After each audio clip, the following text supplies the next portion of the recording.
अस्सलाम वालेकुम स्टूडेंट्स, उम्मीद है आप सब खैरियत से होंगे। हम इनहेरिटेंस पढ़ रहे थे और उसमें कुछ चीज़ें ऑलरेडी हम डिस्कस कर चुके हैं कि आपने इनहेरिटेंस कैसे करते हैं, उसका सिंटैक्स क्या है और प्रोटेक्टेड कीवर्ड हमने पढ़ लिया था और उसको हम यूज़ कैसे करते हैं और वो कहाँ पर एक्सेसिबल होता है, कहाँ पर एक्सेसिबल नहीं होता, राइट? तो ये सारी चीज़ें हम पढ़ चुके हैं। फिर हमने इनहेरिटेंस में वो काउंटर वाली एग्जांपल देखी कि हम किस तरह एक एडिशनल फंक्शन चाइल्ड क्लास में इंक्लूड कर सकते हैं और जो चाइल्ड क्लास का ऑब्जेक्ट है फिर वो अ, उस फंक्शन को भी एक्सेस कर सकता है जो चाइल्ड क्लास में है और जो बेस क्लास में पब्लिक फंक्शंस हैं या मेंबर्स हैं तो उनको भी हम एक्सेस कर सकते हैं using object of the derived class. तो आज के लेक्चर में हम पब्लिक एंड प्राइवेट इनहेरिटेंस को दोबारा देखेंगे।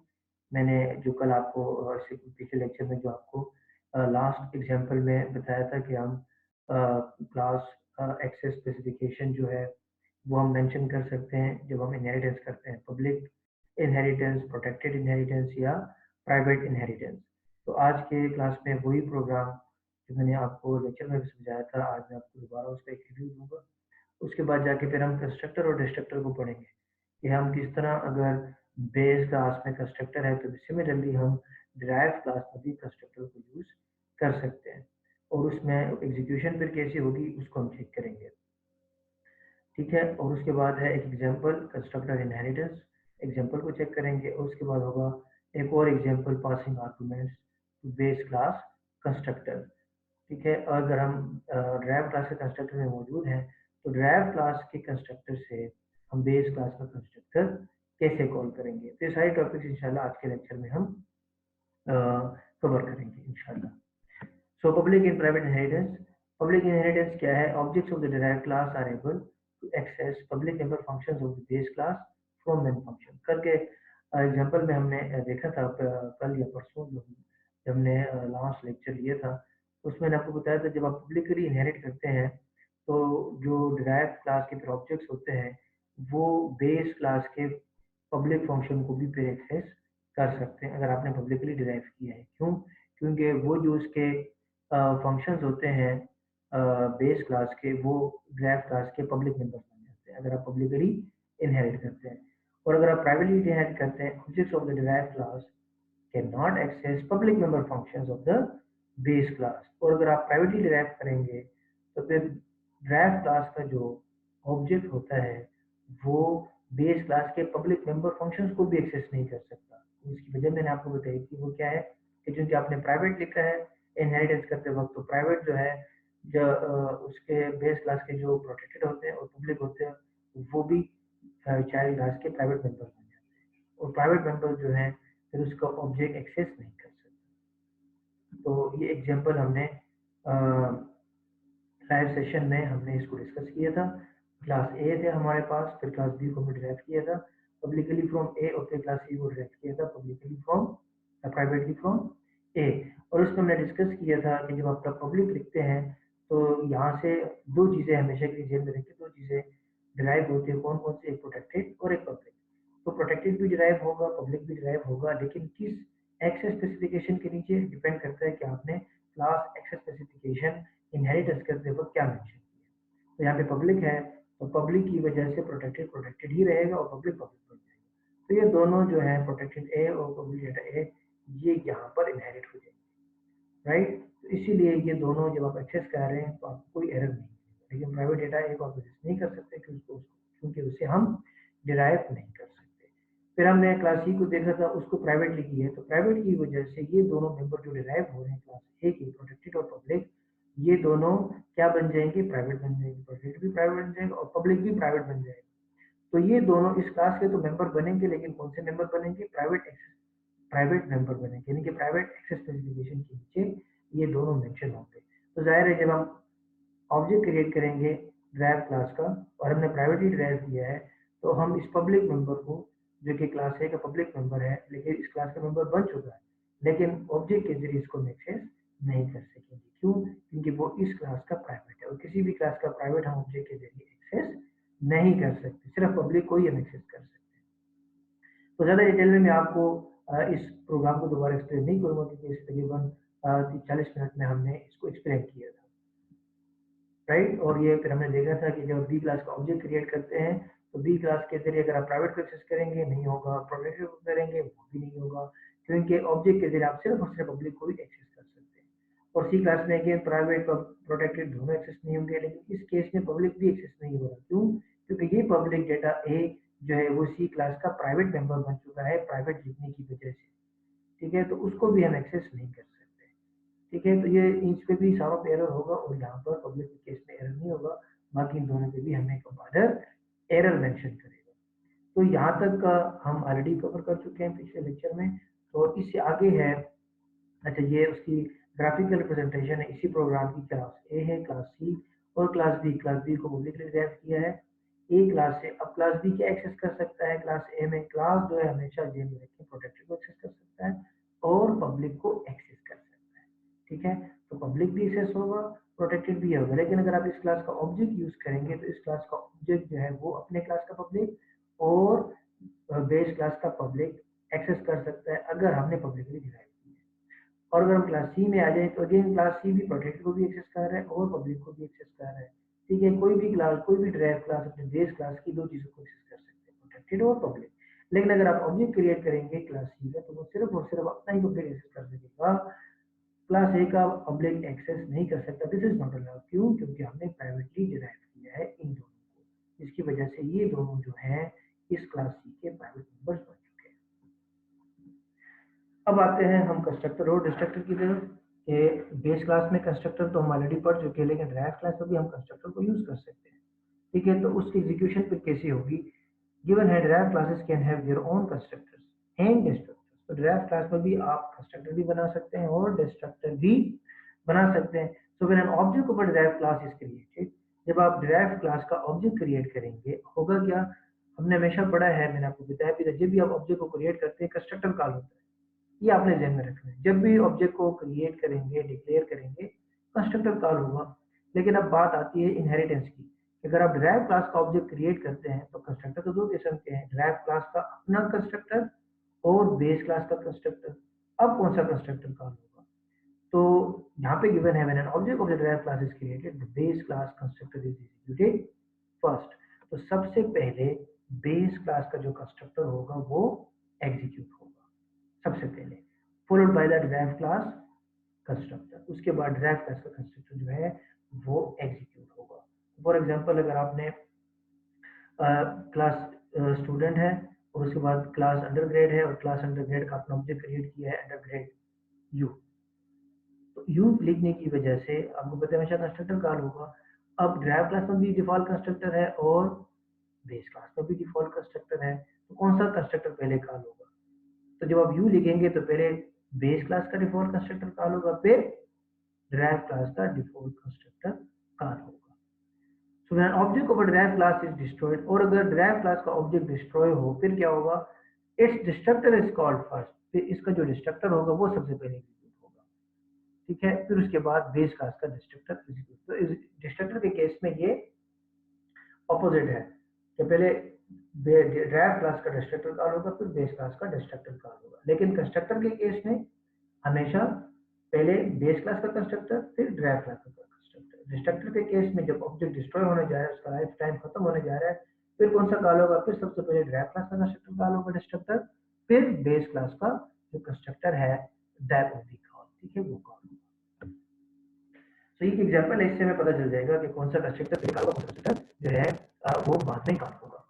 तो यहाँ पर अगर आप देखें बेस क्लास एक क्लास है बेस क्लास, उसमें एक डिफॉल्ट कंस्ट्रक्टर है बेस क्लास के नाम से, उसमें लिख रहे हैं C out this is base class constructor. उसके बाद डिस्ट्रक्टर है this is the base class destructor. उसके बाद हम इस क्लास बेस क्लास से डिराइव क्लास ले रहे हैं colon publicly from base class. तो हमने इससे एक बेस क्लास को डिराइव किया है। पब्लिक डिराइव क्लास हम क्या लिख रहे हैं? This is the derive class constructor और this is the derive class destructor. तो दोनों में हम कंस्ट्रक्टर और डिस्ट्रक्टर लिख रहे हैं, दोनों में मौजूद हैं बेस डिफॉल्ट कंस्ट्रक्टर भी और क्या कहते हैं डिस्ट्रक्टर भी मौजूद है दोनों में। अब अगर हम ऑब्जेक्ट क्रिएट करेंगे डिराइव क्लास का, यहाँ पर हम चेक कर सकते हैं हमने डिराइव क्लास का कंस्ट्रक्टर कॉल किया, उससे पहले हम लिख रहे हैं C out we will now define a derive class object. सबसे पहले ये प्रिंट होगा, उसके बाद होगा डिराइव क्लास ऑब्जेक्ट हम लिख रहे हैं। जो ही आप डिराइव क्लास ऑब्जेक्ट लिखेंगे, डिराइव क्लास का ऑब्जेक्ट डिक्लेयर करेंगे, तो अगेन सबसे पहले कौन सा कंस्ट्रक्टर कॉल होगा? सबसे पहले बेस क्लास का default constructor, this is the base class constructor. फिर this is the derive class constructor. अब देख सकते हैं, we will now define a object, this is the base class constructor, this is the derive class constructor. अब होगा C out the program is now going to end, program खत्म हो रहा है, तो program is now going to end. Ending message आ गई, जो ही ending message आ जाएंगी तो ये ऑब्जेक्ट इसकी लाइफ टाइम खत्म हो जाएगी। जो ही इसकी लाइफ टाइम खत्म होगी तो सबसे पहले डिस्ट्रक्टर कॉल होगा डिराइव क्लास का, दिस इज डिराइव क्लास का डिस्ट्रक्टर, दिस इज, उसके बाद बेस क्लास का destructor, this is base class destructor, तो this is derive class destructor, this is base class destructor. तो इस तरह से ये एग्जीक्यूट होगा। अच्छा, इसके बाद आगे हम एक प्रोग्राम देखते हैं जिसमें एक और मजीद क्लियर होगा कि किस तरह से ये एग्जीक्यूट होंगे। कंस्ट्रक्टर एंड इनहेरिटेंस, तो पब्लिक में डिफॉल्ट कंस्ट्रक्टर, उसके बाद क्लास बी लिया, उसको पब्लिकली डिराइव किया, एक क्लास है उसमें भी एक डिफॉल्ट कंस्ट्रक्टर है। बी हम लिखेंगे बी क्लास का ऑब्जेक्ट बी वन, तो सबसे पहले कौन सा कॉल होगा? सबसे पहले ए डिफॉल्ट कंस्ट्रक्टर, फिर B default constructor, A default constructor, B default constructor. अगला प्रोग्राम चेक करें। यहाँ पर मैंने डिफॉल्ट कंस्ट्रक्टर को कमेंट कर दिया, इसका मतलब है क्लास ए में कुछ भी मौजूद नहीं, कोई भी डिफॉल्ट कंस्ट्रक्टर मौजूद नहीं है, और क्लास बी में डिफॉल्ट कंस्ट्रक्टर मौजूद है। अब क्या होगा? B b one, right. अब क्या होगा? अगेन एक क्लास का कंस्ट्रक्टर सबसे पहले कॉल होगा, लेकिन वो तो है ही नहीं। तो मैं आपको पता होगा, अगर डिफॉल्ट कंस्ट्रक्टर नहीं है किसी क्लास में, तो कंपाइलर क्या करता है? बाय डिफॉल्ट वो आपको कंस्ट्रक्टर क्रिएट करके देगा। क्या करेगा? डिफॉल्ट कंस्ट्रक्टर आपको क्रिएट करके देगा, ये मैंने आपको पहले भी बताया था। तो डिफॉल्ट कंस्ट्रक्टर क्रिएट होगा, लेकिन उसमें कोई कोडिंग होगी नहीं, कुछ भी नहीं होगा उसमें। तो सबसे पहले वो कॉल होगा, उसके बाद जाके बी डिफॉल्ट कंस्ट्रक्टर। तो जाहिर है प्रोग्राम का आउटपुट क्या होगा? सिर्फ बी डिफॉल्ट कंस्ट्रक्टर, क्योंकि ए डिफॉल्ट कंस्ट्रक्टर जब वो क्रिएट करेगा वो एम्प्टी होगा, उसमें कुछ भी नहीं होगा। अगला प्रोग्राम चेक करें। यहाँ पर मैं लिख रहा हूँ ए में default constructor, A's default plus B में वन आर्गूमेंट कंस्ट्रक्टर है, जिसको आपने एक आर्गूमेंट पास करना है, A's argument constructor. Similarly B में डिफॉल्ट कंस्ट्रक्टर है और बी में भी वन आर्गूमेंट कंस्ट्रक्टर है, बी इज आर्गूमेंट कंस्ट्रक्टर। अगर मैं लिखूंगा बी बी वन, तो बी बी वन अगेन सबसे पहले बेस क्लास का डिफॉल्ट कंस्ट्रक्टर, फिर बी का डिफॉल्ट कंस्ट्रक्टर, ठीक है। तो ये इस तरह से एग्जीक्यूट होगा। लेकिन अगर आप लिखेंगे बी बी टू फाइव, तो बी बी टू फाइव के लिए हम सबसे पहले यहाँ पर आ जाएंगे, क्योंकि ये आप आर्गूमेंट वाला कंस्ट्रक्टर कॉल कर रहे हैं। तो बी के बाद ए का कंस्ट्रक्टर कॉल होगा, बी से पहले ए का कंस्ट्रक्टर कॉल होगा, फिर जाके ये एग्जीक्यूट होगा। जब हम ए वाले कंस्ट्रक्टर में आएंगे, अब सवाल ये पैदा होता है कि यहाँ पे तो दो कंस्ट्रक्टर हैं, कौन सा एग्जीक्यूट होगा, राइट। तो ये आप हमेशा ध्यान में रखें कि जब भी बेस क्लास का कंस्ट्रक्टर कॉल होता है तो वो हमेशा कहाँ जाता है? हमेशा के लिए वो डिफॉल्ट कंस्ट्रक्टर के पास जाता है। वो ना वन आर्गूमेंट कंस्ट्रक्टर के पास जाएगा, ना टू आर्गूमेंट के पास जाएगा, ठीक है। तो ये आप हमेशा ध्यान में रखें। तो जो यहाँ बी बी टू फाइव लिखेंगे, तो यहाँ से वो जंप करके डिफॉल्ट में आ जाएगा, एज डिफॉल्ट कंस्ट्रक्टर, और उसके बाद जाके चूंकि बी का आर्गूमेंट वाला कॉल किया है, तो बी का आर्गूमेंट वाला ही कॉल होगा, बीज आर्गूमेंट कंस्ट्रक्टर, ठीक है। तो ये आपने ध्यान में रखना है कि अगर आप किसी चाइल्ड क्लास का डिफॉल्ट वाला कंस्ट्रक्टर कॉल करते हैं, तो उसके लिए हमेशा के लिए डिफॉल्ट कंस्ट्रक्टर ही कॉल होगा। उसके लिए ये नहीं होगा कि चूंकि हम यहाँ से चाइल्ड क्लास का आर्गूमेंट वाला कंस्ट्रक्टर कॉल कर रहे हैं तो बेस क्लास का भी आर्गूमेंट वाला कंस्ट्रक्टर कॉल होगा, ऐसा नहीं है। बल्कि हमेशा के लिए बेस क्लास का डिफॉल्ट कंस्ट्रक्टर ही कॉल होता है। तो इसका आउटपुट पर क्या होगा? बी बी वन के लिए, क्योंकि ये डिफॉल्ट है, तो डिफॉल्ट के लिए डिफॉल्ट कॉल हुआ, और फिर यहाँ का डिफॉल्ट कॉल हुआ, A default constructor, B default constructor. लेकिन आर्गुमेंट वाले के लिए, इस आर्गुमेंट वाले के लिए अगेन ए डिफॉल्ट कंस्ट्रक्टर, फिर बी आर्गुमेंट कंस्ट्रक्टर। तो ए डिफॉल्ट, बी डिफॉल्ट, और फिर दूसरे वाले के लिए ए का डिफॉल्ट ही कॉल हो रहा है और बी का आर्गुमेंट वाला ही कॉल हो रहा है। इस प्रोग्राम को चेक करें, यहाँ पर भी अगेन वही कोड है, ए डिफॉल्ट कंस्ट्रक्टर, राइट, और ए आर्गुमेंट कंस्ट्रक्टर, और यहाँ पर हमारे पास है बी डिफॉल्ट कंस्ट्रक्टर और बी का आर्गुमेंट वाला कंस्ट्रक्टर। यहाँ पर एक चीज हमने चेंज की है, वो क्या है कि जब आप यहाँ पर बी का डिफॉल्ट कंस्ट्रक्टर, बी का आर्गुमेंट वाला कंस्ट्रक्टर मेंशन कर रहे हैं, तो साथ में कोलन लगाकर आप क्या मेंशन कर रहे हैं? ए का आर्गुमेंट वाला कंस्ट्रक्टर कॉल करो, और उस ए वेरिएबल की जो वैल्यू हमने पास की है वो भी आप उसको पास कर रहे हैं, ठीक है, जो ए इसने रिसीव किया है वही ए आगे हम फॉरवर्ड कर रहे हैं। तो ये एक मेथड है कि आप बेस क्लास का कंस्ट्रक्टर कॉल कर सकते हैं इस तरीके से, ठीक है। एक तो बेस क्लास का कंस्ट्रक्टर खुद कॉल होता है जो कंपाइलर कॉल करता है, एक वो है जो आप उसको बताएं, इसको एक होता है इम्प्लिसिट कॉलिंग जो ऑटोमेटिकली हो, एक होता है एक्सप्लिसिट कॉलिंग जो कि आप कॉल करते हैं।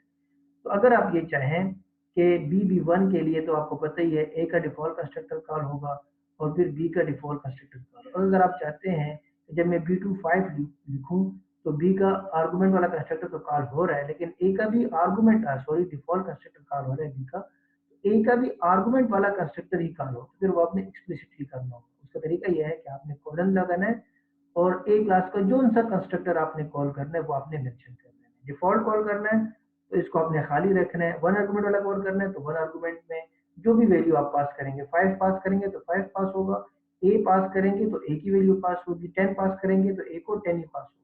और अगर दो आर्गुमेंट वाला कंस्ट्रक्टर है तो फिर आपने ए ब्रैकेट में ए कामा ए लिखना है ताकि दो आर्गुमेंट वाला कंस्ट्रक्टर कॉल हो जाए। तो इस तरीके से आप एक्सप्लिसिटली कोई भी कंस्ट्रक्टर बेस क्लास का कॉल कर सकते हैं। तो अब इसका आउटपुट क्या होगा, BB1 के लिए ए का डिफ़ॉल्ट कंस्ट्रक्टर, बी का डिफ़ॉल्ट कंस्ट्रक्टर, और B2 के लिए सबसे पहले यहाँ पर आ जाएंगे तो ए का आर्गुमेंट वाला कंस्ट्रक्टर ए आर्गुमेंट कंस्ट्रक्टर और फिर बी आर्गुमेंट कंस्ट्रक्टर। तो A argument constructor B argument, A default B default, ये इस तरह से होगा। और ये नेक्स्ट प्रोग्राम अगर आप चेक करें इसमें हम क्या कर रहे हैं, इसमें हमने जो डिफ़ॉल्ट कंस्ट्रक्टर है उसको खत्म कर दिया है, राइट। जब हमने उसको खत्म कर दिया अब हम आ गए हैं बी वाले में, बी का डिफ़ॉल्ट कंस्ट्रक्टर और बी का आर्गुमेंट वाला कंस्ट्रक्टर। अब हम अगर लिखेंगे BB1, क्या लिखेंगे B1, तो BB1 के लिए हमेशा पहले क्या कॉल होगा, बेस क्लास का कंस्ट्रक्टर, और कौन सा कंस्ट्रक्टर, डिफ़ॉल्ट वाला कंस्ट्रक्टर, और वो डिफ़ॉल्ट वाला कंस्ट्रक्टर हमने क्या कर दिया, कमेंट कर दिया है। अब क्या होगा, कंपाइलर बनाएगा, जी नहीं, मैंने आपको पहले ही बताया था कंपाइलर आपको आपके लिए डिफ़ॉल्ट कंस्ट्रक्टर तब बनाता है जब आपकी क्लास में कोई और कंस्ट्रक्टर मौजूद ना हो। अब आपके पास ऑलरेडी एक वन आर्गुमेंट कंस्ट्रक्टर आपने बनाया है, अब तो वो आर्गुमेंट वाला कंस्ट्रक्टर आपके लिए नहीं बनाएगा डिफ़ॉल्ट कंस्ट्रक्टर। तो बी डिफ़ॉल्ट कंस्ट्रक्टर के लिए हमेशा के लिए क्या कॉल होगा, बल्कि किसी भी कंस्ट्रक्टर के लिए, बी चाइल्ड क्लास के किसी भी कंस्ट्रक्टर के लिए हमेशा के लिए बेस क्लास का डिफ़ॉल्ट कंस्ट्रक्टर ही कॉल होगा। लेकिन अब वो क्रिएट आपने नहीं क्रिएट किया, कंपाइलर भी नहीं क्रिएट करेगा, क्यों, क्योंकि आपने एक आर्गुमेंट वाला कंस्ट्रक्टर बनाया। अब इस पॉइंट पे कंपाइलर आपको एरर देगा कि बी कंस्ट्रक्टर के लिए मुझे ए डिफ़ॉल्ट कंस्ट्रक्टर के पास जाना है, वो मौजूद नहीं है, कंपाइलर एरर देगा। अब आप उसको फिर एक्सप्लिसिटली बताएंगे कि चूंकि ए डिफ़ॉल्ट नहीं है और आपने भी नहीं बनाना, तो फिर आप इस तरह करें, आप आर्गुमेंट वाले कंस्ट्रक्टर के पास चले जाए, आप आर्गुमेंट वाले कंस्ट्रक्टर के पास चले जाए। अब आपको कंपाइलर एरर नहीं देगा क्योंकि आपने उसको रास्ता बता दिया कि उसने अब कहाँ जाना है। तो आप कोलन लिखें और A5 लिखें, तो बी के बाद अब वो डिफ़ॉल्ट के पास नहीं जाएगा, बल्कि आपने उसको खुद बताया है कि डिफ़ॉल्ट की जगह आप क्या करें, आर्गुमेंट वाले कंस्ट्रक्टर के पास जाएं। अब वो यहाँ पर आ जाएगा तो सबसे पहले क्या प्रिंट होगा, एज आर्गुमेंट कंस्ट्रक्टर, फिर बी डिफ़ॉल्ट कंस्ट्रक्टर, किसके लिए, BB1 के लिए। फिर आप BB25 लिख रहे हो तो आपको बताइए कि इधर आएगा, उसके लिए अगेन आपने मेंशन की स्पेसिफिकली कि आर्गुमेंट वाले के पास जाओ, उसके लिए अगेन आएगा एज आर्गुमेंट कंस्ट्रक्टर और बी आर्गुमेंट कंस्ट्रक्टर, ठीक। तो इसकी आप प्रैक्टिस भी कर सकते हैं, तो इस तरह से एग्जीक्यूट होगा। तो A argument constructor, B default constructor, क्योंकि ए का डिफ़ॉल्ट कंस्ट्रक्टर है नहीं तो हमने एक्सप्लिसिटली बता दिया है कि ए का आर्गुमेंट वाला कंस्ट्रक्टर ही कॉल करें इस स्टेटमेंट के लिए, और उसके बाद अगेन एज आर्गुमेंट कंस्ट्रक्टर, फिर B argument constructor. So passing arguments to base class constructor, तो अभी हमने यहाँ पर भी देखा है कि